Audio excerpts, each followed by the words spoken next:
Hey everybody, it's Pixel, and the day before Thanksgiving, I'm going to be making a nice pumpkin crumble.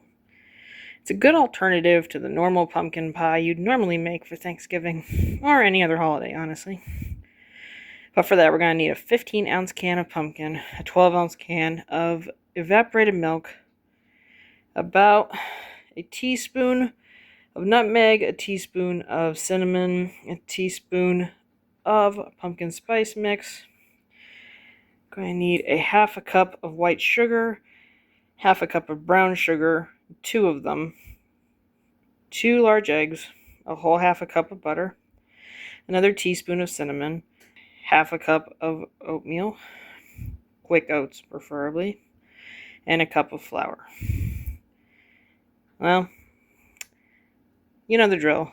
Let's go. Alright, our first order of business is to mix our pumpkin puree out of our can with our eggs, spices, a can of evaporated milk, our brown sugar, and our white sugar. I'm going to get these thoroughly mixed together.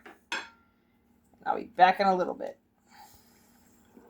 Next, we're going to be assembling the crumble for the top of our crisp with our cup of flour, our half a cup of oats, cinnamon, our half a cup of brown sugar, and our stick of melted butter. And this is going to be mixed together until, of course, it forms a light crumble, like so. And finally, we have our oven preheating to 350. We'll be pouring this into a 9x11 baking pan. And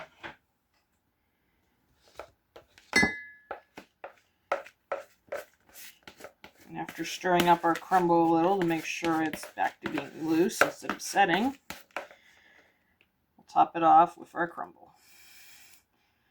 Don't worry if it sinks in a little, it'll be fine.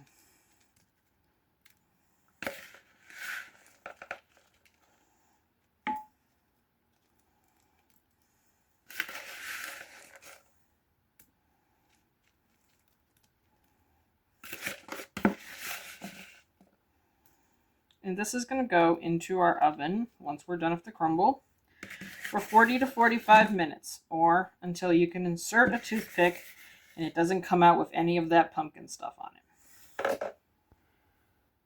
Well, our pumpkin crumble came out of the oven nicely. I've let it get to room temperature.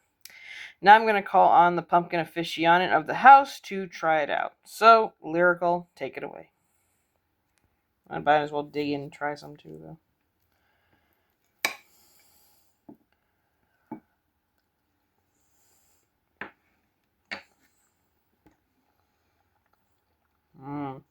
That's really good. Very soft and chewy. It tastes a lot like pumpkin pie filling would. At least to me. This is my analysis of it. I think it would have been better if we let it cook some and then put the crumble on, but I did what the recipe said. Because it's almost like it's soaked into it instead of being the crumbly, crispy top that we always use to on a crumble. I think it's missing that crust factor. Not even factor. So much a crust factor, but more of a crispy factor. Yeah. It's not bad though. It's different. Mm-hmm. Well, now that my pumpkin is running away, if you like what you saw, thought we should have done it better, agree with our analysis of it, leave me a like, leave me a comment, and I hope you all have a very blessed and wonderful Thanksgiving. Laters.